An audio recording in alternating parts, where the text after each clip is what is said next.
Hi everyone, glad to see you back on the channel. Today we're looking at a major shift that's quietly shaking the foundations of Russia's war effort. While the fighting continues on the battlefield, something equally important is happening behind the scenes. Vladimir Putin is losing critical support that once helped keep Russia's war machine running. This isn't about a single ally walking away or one bad economic report.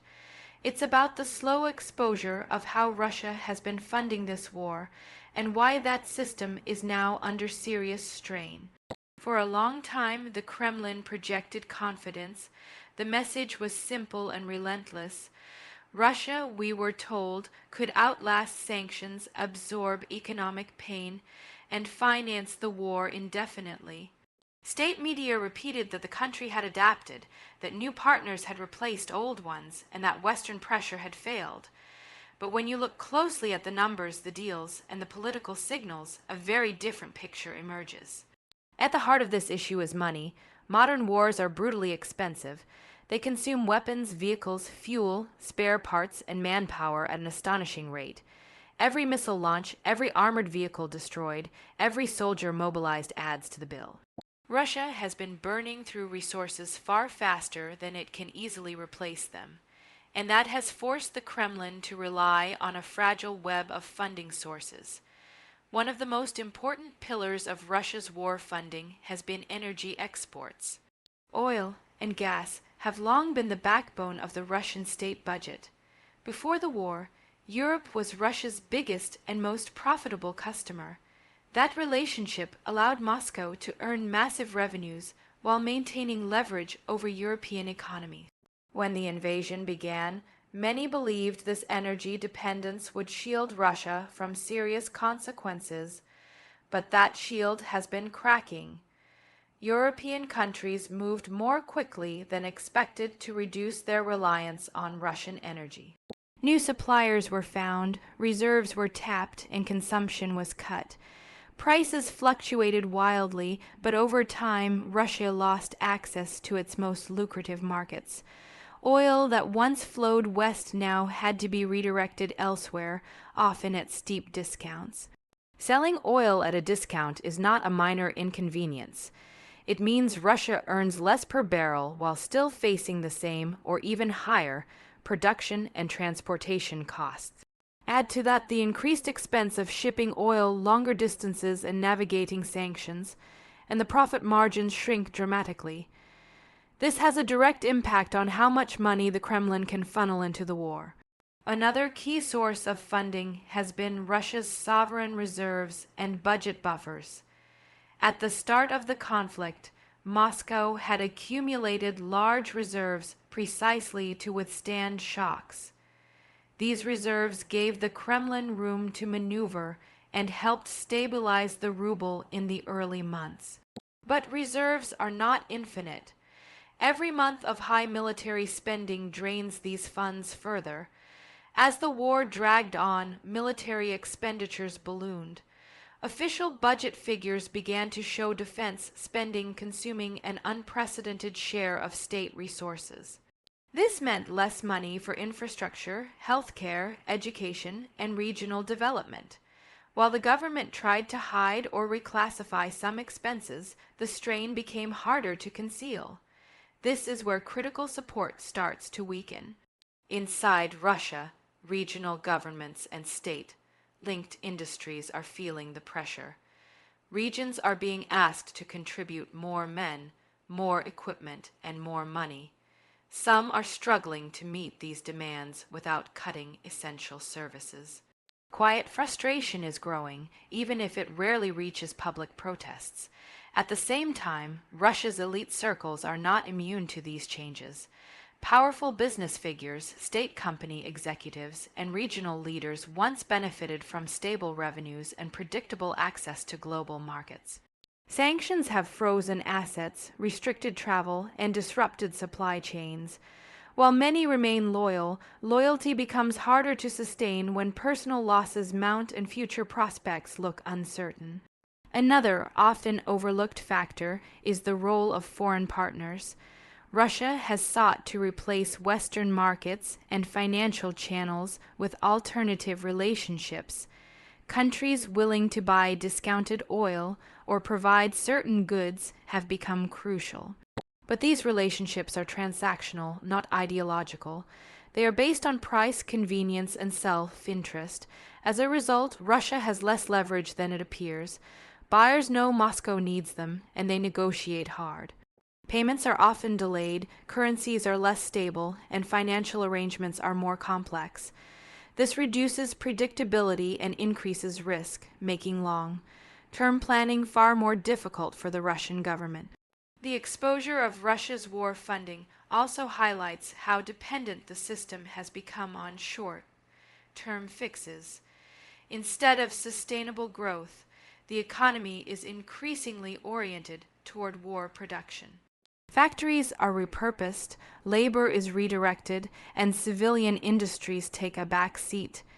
This can boost output figures on paper, but it weakens the broader economy over time. Inflation is another growing concern. High military spending, combined with labor shortages and restricted imports, pushes prices up. While official figures may understate the problem, ordinary Russians feel it in their daily lives. When the cost of food, housing, and basic goods rises faster than wages, public patience erodes. The Kremlin has tried to manage this by increasing social payments and offering bonuses to soldiers and their families. These measures are expensive, and they further strain the budget. They also create expectations that are difficult to sustain. Once people become dependent on these payments, cutting them becomes politically risky. This brings us to the political cost of war funding. Putin's system relies on a balance between repression, propaganda, and material stability. As long as living standards don't collapse and key groups remain loyal, the system holds, but as funding becomes tighter, maintaining that balance becomes more challenging. One of the most telling signs of weakening support is the increasing use of financial coercion. Businesses are pressured to contribute to voluntary funds. Regional budgets are stretched to meet federal demands. State banks are used to absorb losses and finance risky projects. These tactics work in the short term, but accumulate long-term damage. Internationally, Russia's financial isolation is deepening. Access to advanced technology, investment, and credit remains limited. Workarounds exist, but they are costly and inefficient. Over time, this reduces productivity and competitiveness, making it harder to generate the revenues needed to sustain a prolonged conflict. The war has also changed how Russia is perceived by potential partners. Even countries that maintain diplomatic ties are cautious. They see the risks of secondary sanctions and reputational damage. This limits the scale and scope of cooperation, further constraining Russia's options. When we talk about Putin losing critical support, it's important to understand that this doesn't necessarily mean sudden collapse. Power in Russia doesn't vanish overnight. Instead, it erodes gradually. Support becomes conditional, more transactional, and less enthusiastic. The system still functions, but with increasing friction. Inside the military, industrial complex, funding pressures are especially acute. Producing large quantities of ammunition and equipment requires reliable supply chains and skilled labor. Sanctions and export controls disrupt both. To compensate, Russia turns to older stockpiles and less efficient production methods, which can't fully replace modern systems. This has direct consequences on the battlefield. Equipment quality suffers, maintenance becomes harder, and losses are more difficult to replace. While numbers can still be generated, effectiveness declines. This, in turn, increases the cost of achieving military objectives, creating a vicious cycle. Another layer of this story is public perception. State media works tirelessly to project strength and resilience. However, the gap between official narratives and lived experience is widening. People notice shortages, rising prices, and the return of injured soldiers. They may not openly challenge the government, but skepticism grows. The exposure of war funding issues also affects morale. Soldiers and their families are keenly aware of payment delays, equipment shortages, and inadequate support. When promises are not fully kept, trust erodes. Maintaining morale under these conditions requires even more spending and control. Putin's leadership style has always been built on projecting control and inevitability. Admitting financial strain would undermine that image. As a result, problems are often pushed down the chain, hidden or deferred, but deferred problems don't disappear. They accumulate until they demand attention. Over time, this creates pressure within the elite. Disagreements may not be public, but they influence decision-making. Some may push for de-escalation or negotiations not out of moral concern, but because the financial and political costs are becoming too high. From the outside, it can be tempting to look for a single breaking point, a moment when everything suddenly falls apart. In reality, systems like this usually weaken through a series of small failures. Each one manageable on its own, but together increasingly dangerous. The exposure of Russia's war funding highlights just how interconnected these issues are. Energy revenues, budget reserves, elite loyalty, public tolerance, and military effectiveness all feed into one another. When one element falters, it puts pressure on the rest. What makes this moment particularly significant is that many of Russia's traditional advantages are diminishing at the same time. High energy prices are no longer guaranteed. Reserves are being depleted, sanctions are more coordinated, and alternative partners are more cautious. None of this means the war will end tomorrow, but it does mean that sustaining it becomes harder with each passing month. Every decision carries a higher opportunity cost. Every new expenditure requires cutting something else. As critical support weakens, Putin faces tougher choices: raise taxes and risk public anger, cut social spending and undermine stability, print money and fuel inflation, or escalate in hopes of forcing a political outcome before resources run out. Each option carries serious risks, and that's the real significance of the exposure we're seeing now. It reveals that the image of endless resources and unshakable support is a myth.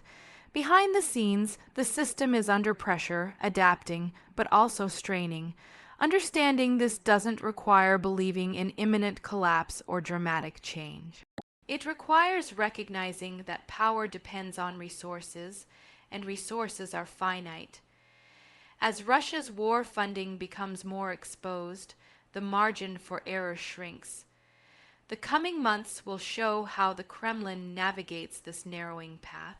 Whether through further repression, economic improvisation, or political maneuvering, the cost will continue to rise, and with each step, the question becomes not just how long the war can continue, but what it will ultimately leave behind.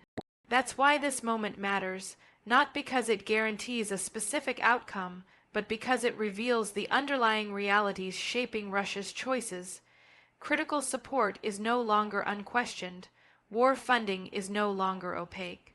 And once these things are exposed, they can't easily be hidden again. Thanks for watching, and if you found this breakdown useful, make sure to stay tuned for more deep dives into the forces shaping global events today. Thanks for watching. Don't forget to like the video, leave a comment, and subscribe to the channel.